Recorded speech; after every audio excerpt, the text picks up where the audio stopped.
Come on in, you guys. We got a brand new episode of Jimmy Rants in store for you here today. JimmyRants.com is the website. And as always, if you want to engage live in the content, you do need to go follow me over on Instagram. I am at Living Low Carb Man, LIVINLOWCARBMAN. Once you are there, you can engage live. We go live Monday through Friday at 11 a.m. Eastern Time. Sometimes we'll throw in a 5 p.m. one. It depends on how my day is going, my podcasting schedule. But if I have availability and I feel good, I also do a 5 p.m. one Monday through Friday. Over the weekend, you got 2 bonus episodes. I've been taking the weekends off, but I felt like doing a couple this weekend. So if you missed those, head on over to JimmyRants.com. That's where we house all the past episodes. Also over on YouTube, type in a keyword Jimmy Rants. You will find the show. We're also simulcasting over on my Facebook page, so welcome to all my Facebookers for being here today on this simulcast of Jimmy Rants. So, what I've been doing on Jimmy Rants a lot lately is giving you perspective about this COVID-19 thing. And one of the things we're starting to hear more and more out there is how people who have metabolic derangement and disease, things like metabolic syndrome, insulin resistance, and other what's considered comorbidities for the people that end up dying. It's not just COVID-19 that's killing them. It's actually a cluster of events where this person is in a weakened state in their body because of chronic diseases. And most of the chronic diseases that are associated with this tend to be ones where the person's insulin sensitivity is compromised. And so on Thursday or Friday last week, the CDC, which is the Centers for Disease Control, and the email or the tweet got truncated, so sorry about that. But they put out this statement that if you have diabetes, you are at a higher risk for getting seriously ill from the coronavirus. Learn how you can take steps to protect yourself and slow the spread at coronavirus.gov #COVID-19.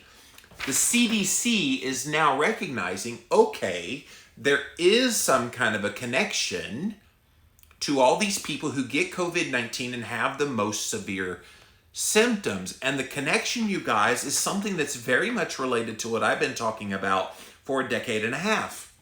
It's all about the things that are raising blood sugar, the things that are raising insulin, the things that are raising inflammation levels. And if blood sugar is under control and fasting insulin is under 10, inflammation, specifically in an HSCRP, is under 3.0, then pretty much you are in a metabolically healthy state. And if COVID-19 hits you, it's not going to be as severe as it would for other people. Now, that's not to say that everybody with COVID-19 and get really serious problems, that all of those patients are dealing with insulin resistance or some metabolic damage. But it's in the 90 percentile, 95%, I believe is what some of the statistics that have been put out there. 95% of them have some kind of blood sugar dysregulation, insulin resistance, other chronic diseases, which begs the question, is this a link? Is this something that as a preventative measure, the rest of us who have not been exposed to COVID-19 yet, does it behoove us even now, and a lot of you guys that follow Jimmy Rants already do this, but does it behoove us now to do everything we can to get blood sugar lower, to get fasting insulin levels lower, to get our inflammation levels lower? Because once COVID-19 hits, the way it hits, and I've got some other Jimmy Rants episodes in store for you guys about how this works all through your body, and you'll see it goes all through the major kind of blood sugar and insulin parts of our endocrine system. I'll be doing that a little bit later on, sometime this week. I'll be doing that Jimmy Rants. But the one I have for you today, this is from Frontiers in Public Health. It's in a published journal, and it was written by Francis M. Finucane, and Colin Davenport. They are from Ireland. And so this got published the other day, and I wanted to read it and give commentary along the way. But they asked the question in this paper, could insulin resistance mediate the severity of the COVID-19 infection?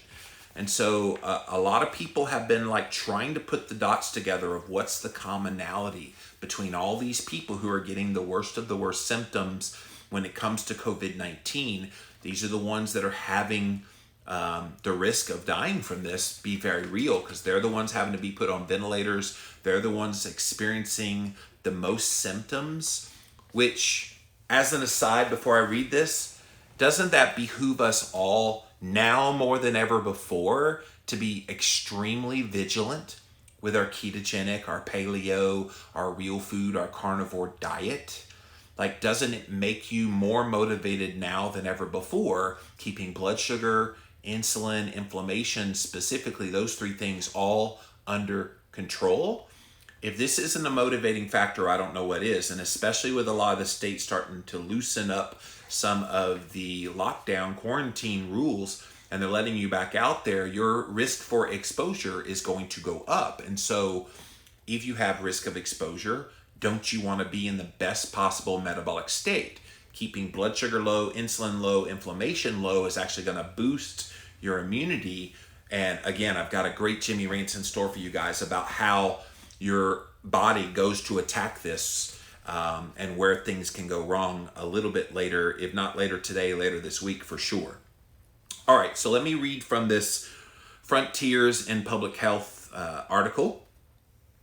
So in the introduction, the rapidly evolving global epidemic of COVID-19, which is caused by the novel severe acute respiratory syndrome coronavirus 2, SARS-CoV-2, presents with variable clinical severity, being fatal in some and asymptomatic in others. Preliminary indications from the UK, China, and the US suggest that patients with obesity have a worse prognosis. And again, I've talked about this before. I don't think it's necessarily just the obesity. It's the accompanying metabolic health that goes along with the obesity. Yes, most people who are obese also have some metabolic health issues, but not always. This is consistent with long observed observations that patients with acute respiratory distress syndrome who have obesity do worse for several reasons. Obesity causes this thing called atelectasis. I know I slaughtered that word. atelectasis, particularly in the posterior dependent lung zones, and this, along with the collapse of other units in the body, lead to a diminished recruitability of lung tissue. So, let me skip forward a little bit. However, it's becoming increasingly apparent that there may be more specific mechanisms by which obesity worsens the outcome of COVID-19, which arises from a metabolic and inflammatory derangement and obesity.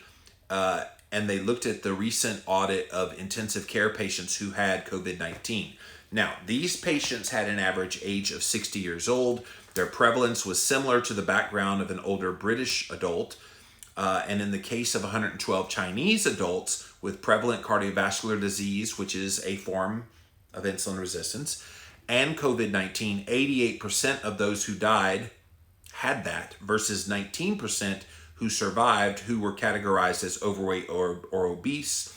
And so they looked at BMI versus normal weight. They're just trying to analyze all the data that's coming in about these patients. There may be substantial differences in the proportions of patients who die in the normal weight versus overweight without there being a strong or clinically relevant association. So what they're saying is it's not just obesity that we should be looking at. There are deeper issues at play here, and so they're going to get into what those deeper issues here are here in just a moment. All right, let me skip forward just a little bit because he gets in the weeds a little bit with all the kind of statistical analysis. Definitely go look this up. Could insulin resistance mediate the severity of COVID-19 infection? This was published in the Frontiers in Public Health, and it's a couple of guys from Ireland who wrote this. So they looked at the mechanisms that link insulin resistance with COVID-19 and the severity of symptoms from it. So insulin resistance arises from a defective insulin action in its largest tissues, primarily the skeletal muscle, liver, and white adipose tissue, either as a result of insulin receptor defects or much more commonly due to perturbations in the post-receptor insulin signaling cascade. I know this is a lot of gobbledygook if you don't follow science real closely, but we'll translate here in a minute. While several factors such as exercise, oxidative stress, and inflammation modulate insulin action, the pathological levels of insulin resistance that are associated with metabolic disease are driven by chronic overnutrition and ectopic fat accumulation in target tissues. So in other words, they're putting the blame on overeating, and I would say adding into that, not just overeating in general, yes, that will add adipose tissue to your body, but overeating the wrong foods and nutrient void foods. And those foods that would make your insulin have to constantly being pumped out. And then over time, that constant pumping of insulin, the insulin says enough is enough, I can't do this anymore. And so that's when it starts to not respond as well, specifically to the carbohydrates that you eat. And that's why you become insulin resistant over time, is you bombarded your body with all these carbs, and the insulin's working hard, and one day it just goes, I'm out, and it just stops working so hard. And so the insulin can't hear the signal that it needs to be pumped out when you start eating food. And so thus, you eat food, your insulin doesn't respond as well, and that's when blood sugars tend to go higher, and you have some metabolic disease and inflammation go up and other things go up over time. Thus, at normal plasma insulin concentrations, these tissues are unable to mount a coordinated physiological response to lower glucose through the suppression of endogenous glucose production in the liver, glucose uptake, and glycogen synthesis in the muscles. So what I was just saying, over time, it doesn't respond nearly as well. So this impaired insulin action is associated. Listen to this. This is the key part of this entire process of why some people are responding worse to COVID-19 than others. As a result, impaired insulin action is associated with increased circulating insulin concentrations, the angiotensin converting enzyme 2. So ACE2, if you've never heard about this before, guys, this is the key here. ACE2 is a potentially important molecular link between insulin resistance and the severity of those who get COVID-19. It serves as the ligand through which coronaviruses bind to their target cells. ACE2 is expressed in numerous tissues, including the lung, the lung alveolar epithelial cells, the pancreatic beta cells. What's the pancreas do? Pumps out insulin. And the enterocytes of the small intestine, which is a part of your gut health, which there's probably a gut health connection to this as well. The main physiological role of ACE2 is the conversion of angiotensin 2, a vasoconstricting, profibrotic, and pro-inflammatory molecule. Crucially, this is the predominant component of RAAS that drives insulin resistance and cardiovascular dysfunction, which, let's keep in mind, people think insulin resistance, that's just where your body's not responding to insulin very well. Well, no. It shows up in the body as chronic diseases. Things like type 2 diabetes, things like PCOS, things like heart disease, and even some other things like Alzheimer's disease. Guys, everything that is related to insulin resistance is almost every chronic disease known to man, which is why a lot of us believe a real foods-based, paleo, primal, Whole30, keto, carnivore type of diet tends to be a whole lot better for trying to deal with insulin resistance than what we've been doing. And definitely from the dietary guidelines, they're totally useless against this. So ACE2 protects against the effects of this RAAS overactivation, reducing insulin resistance by decreasing cellular oxidative stress, enhancing the insulin signaling, and insulin-stimulated glucose transport activity.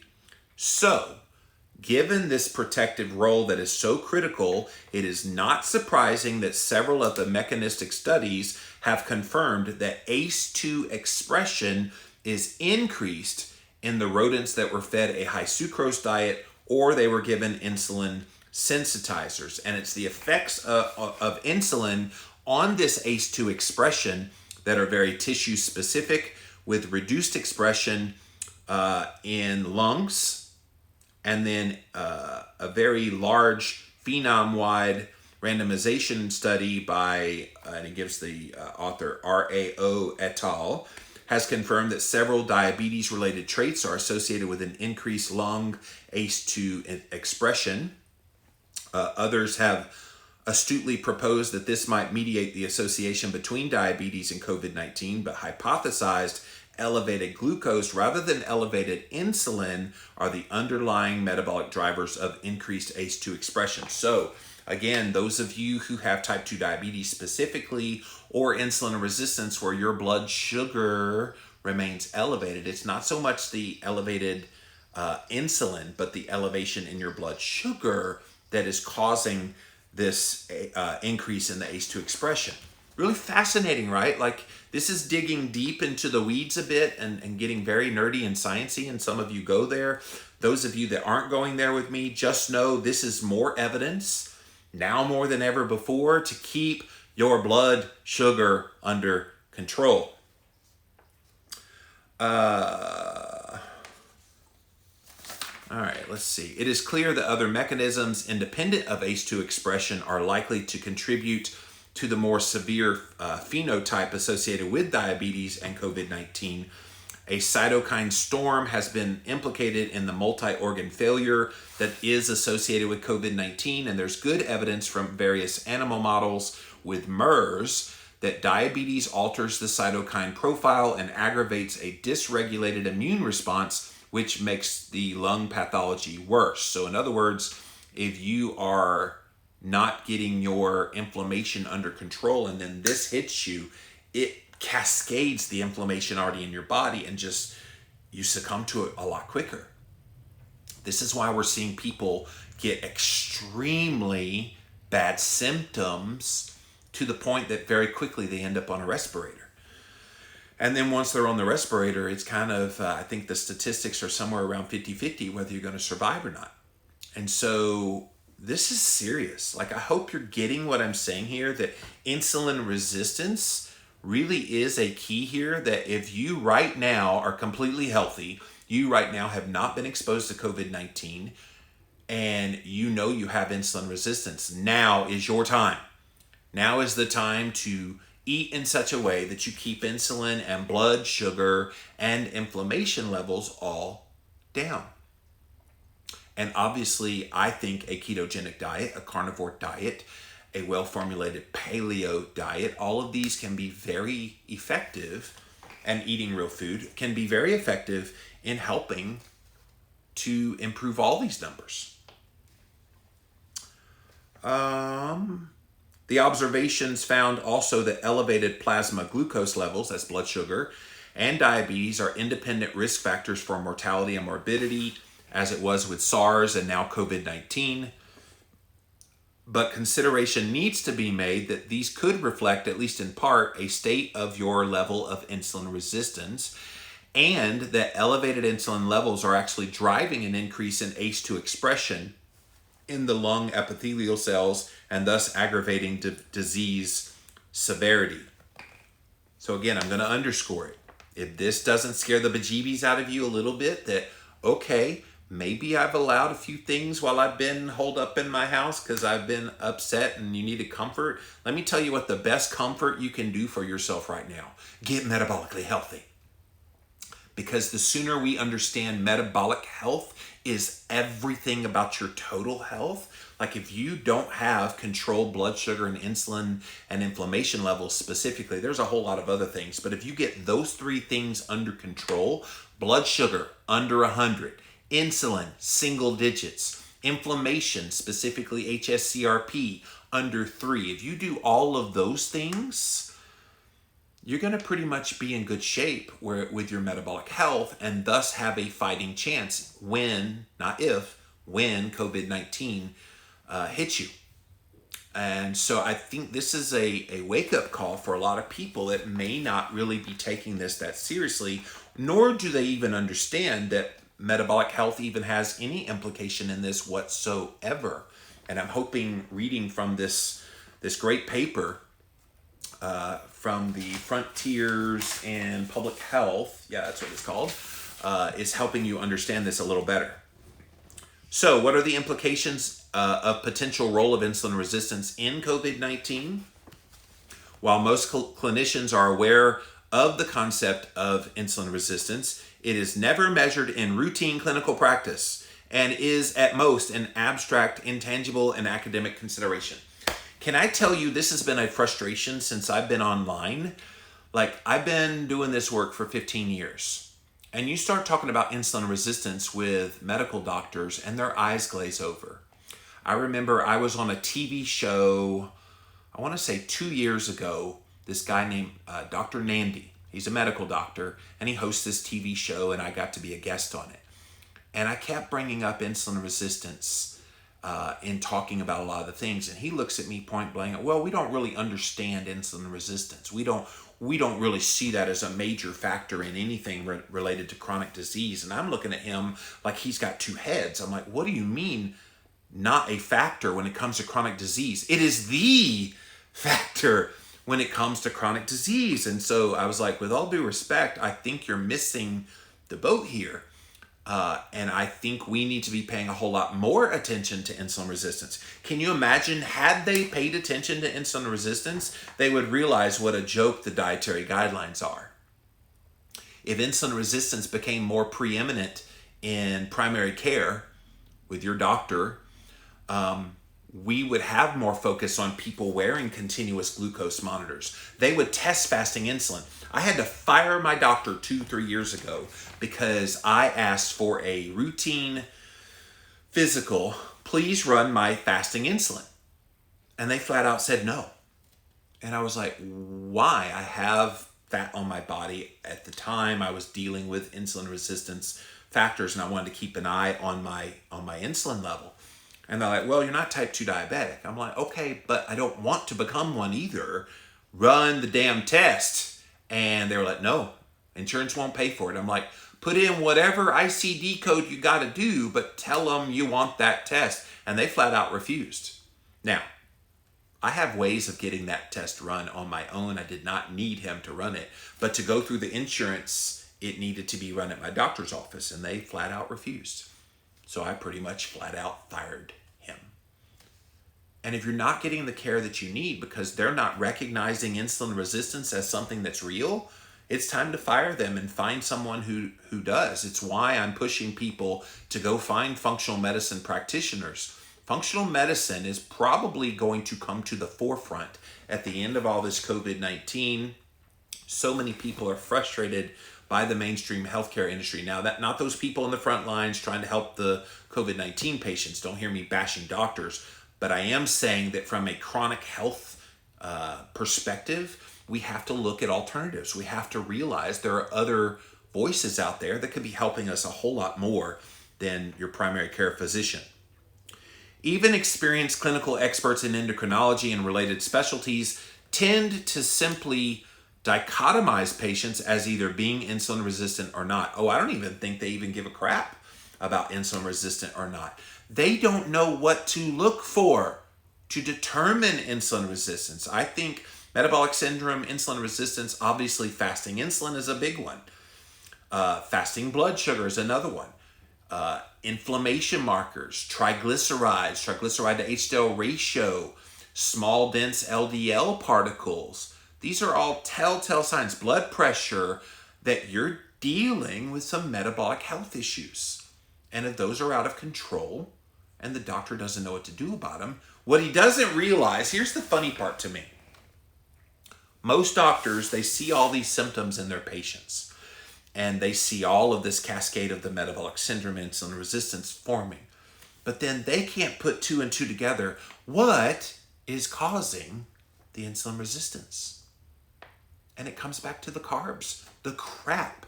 Why can't they tell their patients rather than, well, you should cut back on your fat? Okay, well, what does that do if you're not replacing those calories from fat? What are you replacing it with? More carbs. What's actually the culprit in higher blood sugar, higher insulin, higher inflammation? It's two things: simple carbohydrates primarily, but even complex ones for some people with severe insulin resistance, and vegetable oils. These seed oils are getting in there and causing all kinds of incredible inflammation. If you're using like store-bought mayonnaise, not the ones from like Primal Kitchen, which have avocado oil in them, or some of the dressings, or you're eating like nuts that have been roasted. Most of them are, by the way, in cottonseed oil and soybean oil. You're getting these seed oils in your body. You might as well be eating a crap load of carbs if you're going to do that, because they're increasing your levels of inflammation. And so getting inflammation down, getting insulin down, blood sugar down, all critical. But most doctors really aren't interested in any of those things. Now, you got a high cholesterol or high LDL. Oh, the mountains will be moved to get you to change your diet, to change and get on a pill and all this kind of stuff. Yes, I'm in full-on Jimmy rant mode today. So this makes it difficult to determine the influence of insulin resistance on patient outcomes in preliminary studies for COVID-19 that have been published so far, as it hasn't been a consideration in the clinical characterization of these patients, and the data simply just aren't there. This makes it difficult to determine its utility in predicting the severity of COVID-19, the response to interventions or therapeutic trajectories, or to assess its relative importance compared to hypertension, diabetes, or obesity. It would be premature then to suggest that measuring insulin resistance, which I've asked this over the years of a lot of the doctors I've had on my podcast, how do you measure insulin resistance? And I always get the kind of response, because there are so many factors involved in insulin resistance. It's not just belly fat, but it's a whole bunch of things. And so you have to look at all those things in totality. And a lot of times doctors don't have the patience to do that.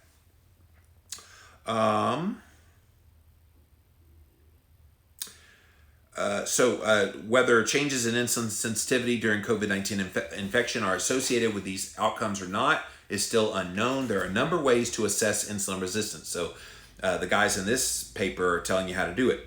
While the gold standard technique allows precise quantification of hepatic and skeletal muscle insulin sensitivity, it is technically demanding, time-consuming, and expensive, and we don't think it would be feasible for most centers. Leptin is a big part of this. Adiponectin, the leptin to adiponectin ratio, LAR, has been validated as a robust measure of your whole body insulin sensitivity in many epidemiological studies. Both of these molecules are adipokines secreted exclusively by adipocytes and are important regulators of metabolic homeostasis. Leptin will act on the hypothalamus to regulate food intake and energy expenditure, with obese people having much higher leptin levels. Conversely, adiponectin increases tissue fat oxidation, reduces circulating free fatty acids, and is lower in obese people. Other methods based on fasting insulin and glucose levels and the dynamic response to an oral glucose loading may be less feasible in people who are unwell. So I've done that oral glucose tolerance test. So basically, you get your blood sugar, and if they're smart doctors, they'll do blood sugar and insulin before you eat or before you have this injection of the syrup. And then you drink this glucose solution, and then at 1 hour, 2 hour, that's a 2 hour postprandial. I've seen as long as 5-6 hours postprandial. They'll check your blood sugar and your insulin to see the spike and how you respond, and that's supposed to determine your level of insulin resistance as well. Clinical signs of insulin resistance can show up as this acanthosis nigricans. It's this really gnarly looking thing that happens on your neck where you get like these dark, like thick splotches on your neck. It's really disgusting looking. You can definitely look it up. So it's ACANTHOSIS, second word NIGRICANS. So go look that up. It, like I said, it's pretty gnarly, those people who get that. But that's a huge sign of insulin resistance. Androgenetic alopecia, so you start losing hair. And not just because you're an old guy like me, but you start actually losing hair. Acne is another one. You can also look at things like skin tags. That also is a sign of insulin resistance. Obviously, hypertension in patients with obesity. And yeah, those are the signs of insulin resistance, those physical signs. We think that a prospective cohort study, which measures all of the clinical things like we just mentioned, along with waist to hip ratio, as well as biochemical, these are the things that they're saying we should run biochemically, which means in the blood, leptin, adiponectin, fasting insulin, and your fasting glucose, would be associated with insulin resistance in order to determine if they were associated with COVID-19. This could easily be conducted with a relatively low participant burden in patients admitted to a hospital. Of potentially more relevance and utility in identifying those at risk from COVID-19 would be to examine the large, well-established prospective epidemiological studies, which have focused precise measurement of insulin sensitivity, and then determine whether this predicts COVID-19 severity or not. Alternately, large cohorts of prospectively genotyped patients, such as the one called UK Biobank, could identify genetic polymorphisms associated with COVID-19 and its severity that would enhance our understanding of the mechanistic basis for the variety in severity of the infection. These studies, along with those in cohorts of patients who are recruited during having a COVID-19 infection, would have the advantage of excluding reverse causality as the basis for any observed observation between insulin resistance and the severity of infection. Coronavirus infections are known to cause diabetes. Did you know that? That if you get an infection of any of these coronaviruses, which, by the way, isn't just COVID-19, it's SARS, it's MERS, but it's even the common seasonal flu, that is also a coronavirus. And so, did you realize you could get diabetes just from exposure to a coronavirus? Which also begs the question, is what is it about getting infected with this virus, this coronavirus, that would cause that to happen? And is this why, if you already have a susceptibility in your insulin resistance, is that why those people get worse? Because there's already a compromised insulin system. That's why those people tend to get the worst symptoms right away and are at the greatest risk. These are great questions to be thinking about, and these guys in this paper are really trying to push for, we got to figure out the mechanism, because this COVID-19, this is not going to be the last time we ever get exposed to a coronavirus. This will happen again, and when it does, we need to be ready to know what the mechanisms are so that people can prevent it, number one, and number two, know how to properly treat it. And it also leads to severe inflammation, which in and of itself can worsen your insulin resistance as well. So get infected by coronavirus, which includes, by the way, the seasonal flu. You can actually lead to diabetes, type 2 diabetes, and then severe inflammation, which leaves you like a sitting duck as well. Finally, if an association between insulin resistance and COVID-19 severity was established, then the next step would be to determine whether strategies to enhance insulin sensitivity acutely, like carbohydrate restriction, could improve the prognosis. So guys, this is huge. And again, if you missed the beginning, I was reading from a paper published in the Frontiers on Public Health. Could insulin resistance mediate the severity of COVID-19 infection? It was written by a pair of guys from Ireland, one from the National University of Ireland, Galway, Ireland, Francis M. Finucane, and then the other one from the University Hospital in Galway, Ireland, Colin Davenport. And they're saying we need to take a closer look at this insulin resistance as being a huge suspect, major culprit in this COVID-19 and the people who are having the worst symptoms.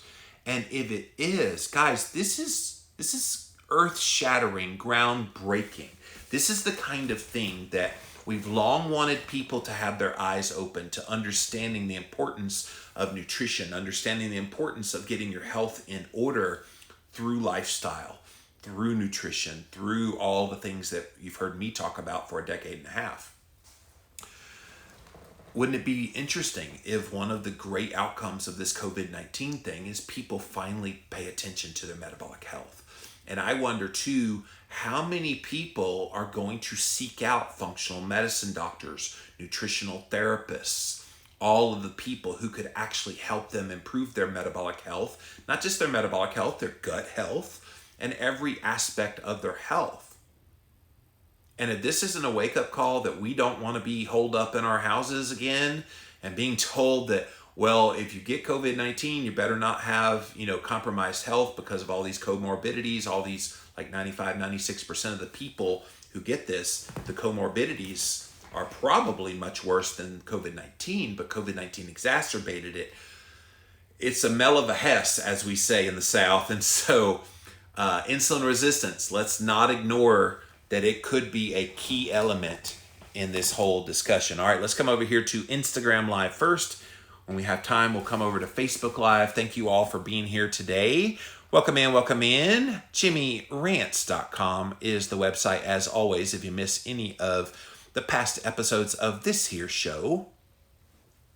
Kelly has the first question. Yes, I had no idea that being carnivore, my blood sugar was high. I could never stay in ketosis, so I changed my diet to lower my protein and up my fat and fixed it. Yeah, Kelly, people think a carnivore diet, because it is devoid of carbohydrates, that you should be in ketosis or that your blood sugar should be lower.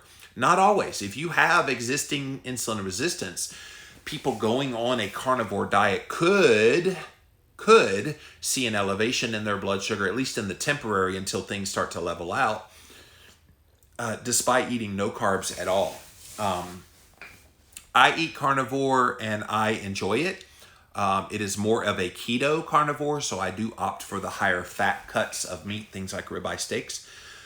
And that does help keep me in ketosis and blood sugar down. But I hear you with what you're saying, that you're not uncommon. People do see an elevation in their blood sugar and don't get into ketosis. And some people like the benefits that come with the ketones. So if you can try to find a keto carnivore, that might actually help and definitely heal some insulin resistance. I will tell you, I went keto carnivore last year, early in the year.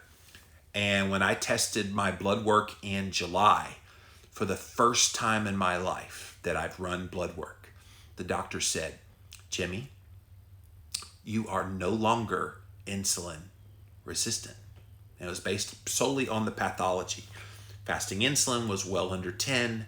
Blood sugar, obviously very good. Inflammation marker, extremely good.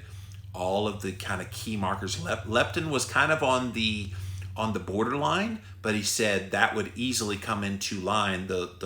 Especially, and it was right before my sabbatical. So even after the sabbatical, which I've not run blood work since the sabbatical because COVID-19 happened. But ostensibly, all of these things are still in good working order. And so you can heal. And carnivore definitely healed me of my insulin resistance.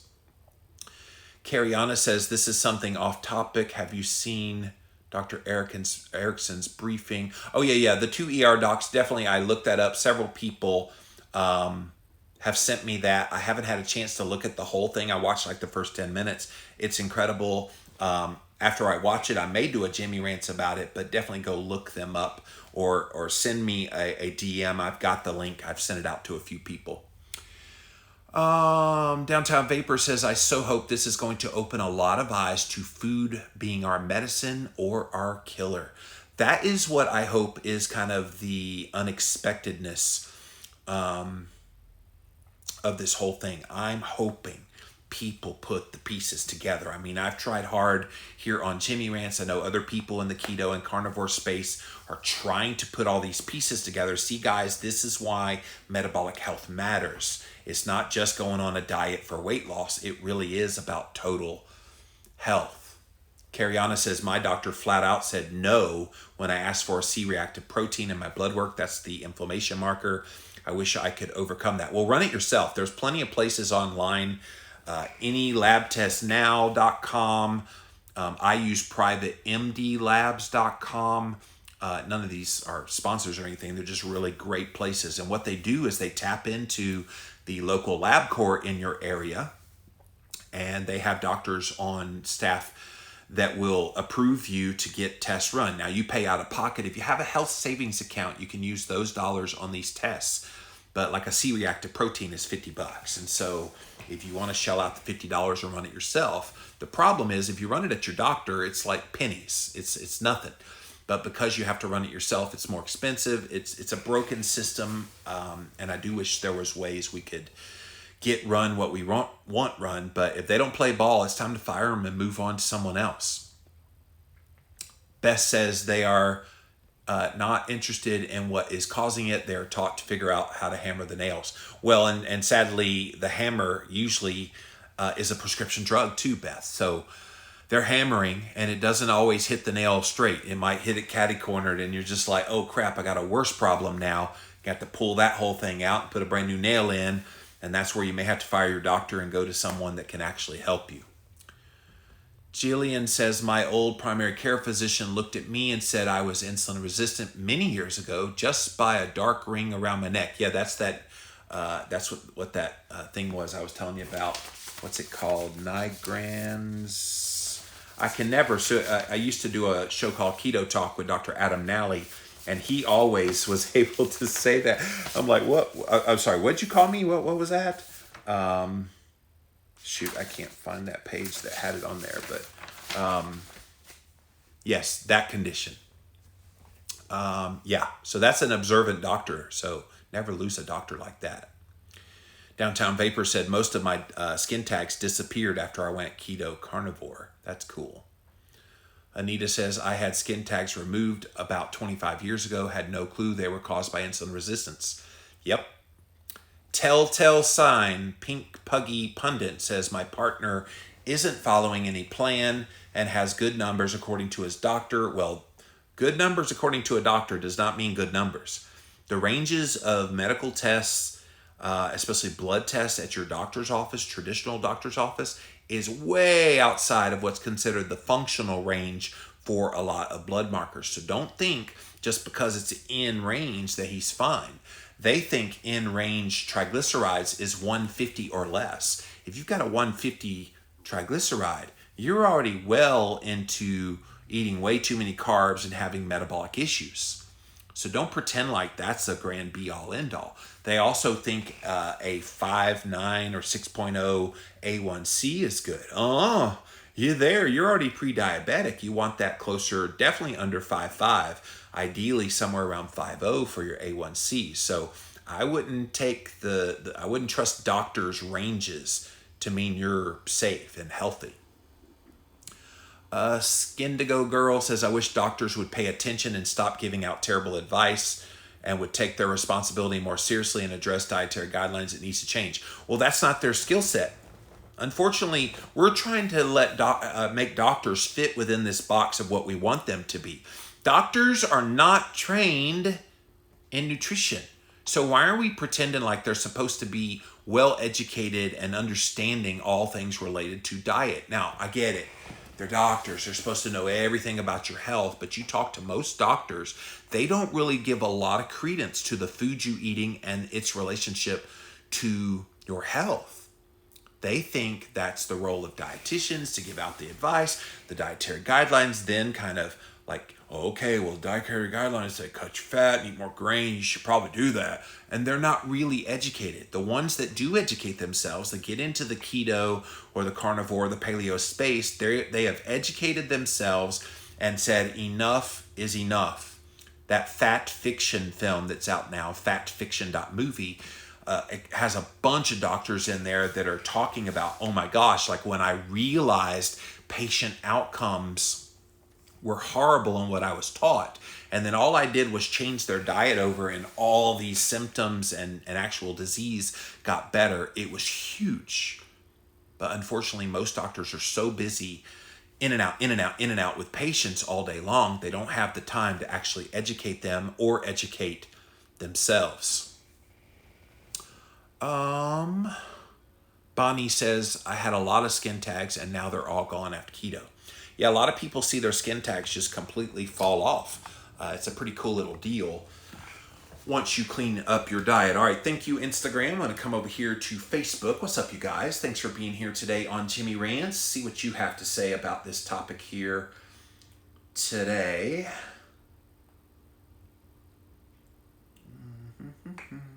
Abel says, more people need to be talking about this. Good on you, Jimmy. Thank you, Abel. I feel like there's a lot of people talking about it, but they're not really showing the why. I mean, obviously, a lot of us in this space, we've been talking about metabolic health and how it's so critical when it comes to, trying to prevent disease, which includes the virus, the COVID-19 virus.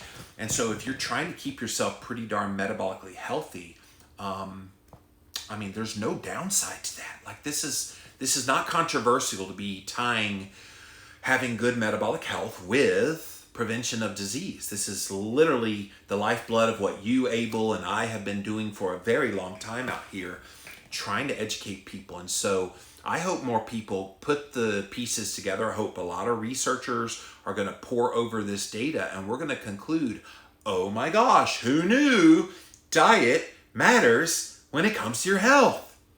Breaking news.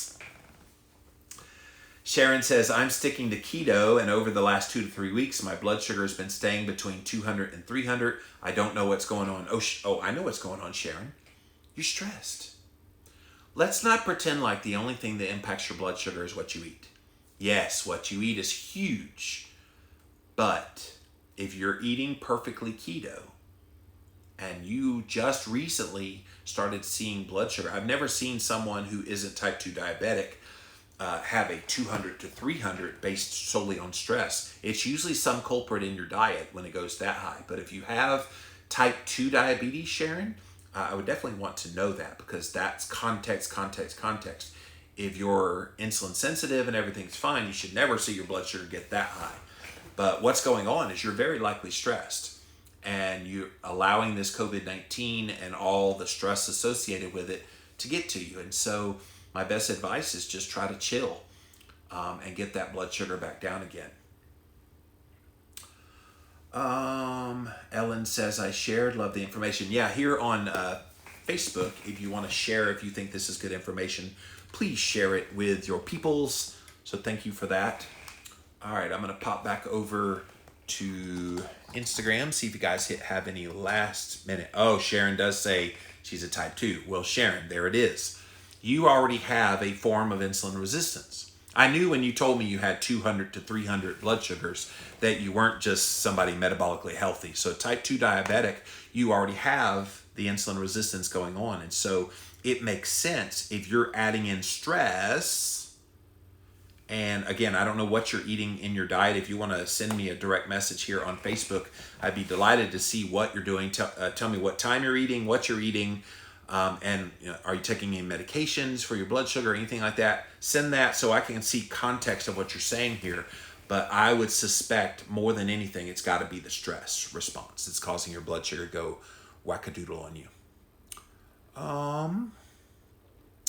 Skindy Go Girl says, totally agree. If there are interventions are failing, they should be questioning their own advice. Well, you would think so. That's going back to the doctors needing to learn on their own. But see, think about it. And I have such a heart for doctors. That is hard work. Yes, they get handsomely paid, although the primary care physicians, people think doctor, oh, they're super rich. No, the super rich ones are the ones that do the specialties and the surgeries and the procedures and all this kind of stuff. The PCPs, not so much. Like, they work their butts off 60, 70, 80 hours a week. And yeah, they get good money, but they're not getting the gobs that you think they are. And so they have very little time. They're overworked. I'm seriously worried about the medical system in general, that when all this COVID-19 is over, there's going to be such an attrition rate because people are exhausted that worked on the front lines of all this. That's my biggest concern. When this is all over, you're going to have doctors and nurses pretty much give up, and they're going to stop being in the medical field, and then we have an even greater shortage. I am hoping, though, that we're seeing a shift happening in our culture where people are going to stop relying on medical doctors to give them advice about their health, and they start seeking out functional medicine, nutritional therapists and other alternative health naturopaths, other alternative health type of people, realizing that they're not getting the answers that they need in their health from the traditional mainstream medical system. So we got to seek out better options. Elsa says, isn't this what Asim Malhotra was saying last week? It's all very sad. Yeah, and hey, Elsa. So, yes, Dr. Asim Malhotra is a cardiologist over in the UK, really kind of sharing a lot about what we talked about here today on Jimmy Rants. Yeah, this has been his heart cry, although I did call him out a little bit because I thought he put too much emphasis on the obesity and not enough emphasis on the insulin resistance. I think it does come back to the insulin resistance much more so than the obesity. Unfortunately, most people who are insulin resistant are also obese and vice versa. So I get why he's saying that. And maybe if you say insulin resistance, it goes over the heads of most people. But if you say obesity, oh, yeah, I'm fat. Okay, me. Okay. And so I get maybe from a marketing standpoint, the messaging he was trying to get across, that it would be much more impactful if he said obesity rather than insulin resistance. But neither here nor there. I think we all know it's the insulin resistance that is the huge suspect here in those getting COVID-19 and the really severe symptoms. So. All right, guys, that is it for this episode of Jimmy Rants. JimmyRants.com is the website. As always, you can engage live, but you got to go follow me right here on Instagram. Go follow me at Livin' Low Carb Man, LIVINLOWCARBMAN. Once you are there, we go live at 11 a.m. Eastern Time, Monday through Friday. Sometimes we throw in a 5 p.m. Eastern one as well, Monday through Friday. And occasionally, like this last weekend, we go on the weekends. Not every weekend. I try to take a break on the weekends, but I did do 2 over the weekend. If you missed those, go to JimmyRants.com. You'll see the past episodes. Also over on YouTube, type in a keyword, Jimmy Rants. You will find the show. And for everybody watching on replay on YouTube, hi there. Thanks for being here. So that's it, guys. I will maybe be back a little bit later today. I've got a couple of podcasts to record this afternoon. And so I'll get those in the can and I'll be done around 4 p.m. So I don't know how I'm going to feel, but if I feel good, I will come back at 5 p.m. There is a great Jimmy Rants coming up either later today or sometime this week. It talks about how viruses work in the body, how they get into the body, and how the body goes to work and battle to save you, to fight it off. It was really fascinating read. I cannot wait to share that with you guys here real soon. So until next time, we'll see you then. All right.